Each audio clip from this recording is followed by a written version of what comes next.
butcher, magagawa tayo ng chicken burger. Yan. Pala yung machine namin, no? Pag-ipit sa burger. Ito yung papel. Ito, na-ready ko na yung ano. Binilig ko na. Binilog. Yan. Kikita nyo. Bali, doble yung papel yan. Lalim at saka baba.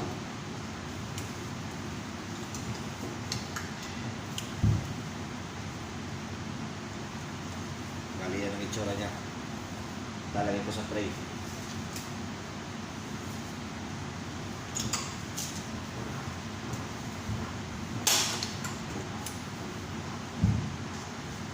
Ito pala yung burger tray namin. Sakto rin yung bilog niya. Sa papel muna, lagay sa ilalim. Tapos patungan ulit ng papel. Ay, papel. Plastic na ano. Burger paper. Yan. Maligan niya yung tsura niya. Ganito lang ang trabaho namin dito. Ulit-ulit lang. Ako kasi nakasign sa marination. Pero ilan lang yung marination namin dito. Chicken burger, sausage, beef burger, shish kebab. Wala na yung mga barbecue na iba. Kasi in-order na lang din sa ibang kumpanya. Kaya yung mga fast moving na lang yung ginagawa namin dito.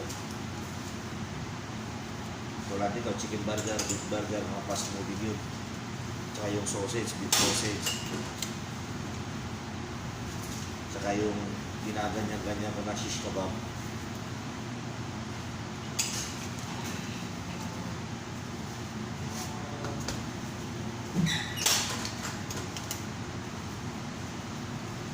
Kaya yun, at least nakita nyo parang magawa ng chicken burger dito. Ako lang din ng ano to, mga kabutsa, nag-marinate. May ano lang kami doon, may parang menu na sinusunod niya. Kaya hanggang dito na lang, hindi ko na pabahay. Chicken burger. Okay? God bless.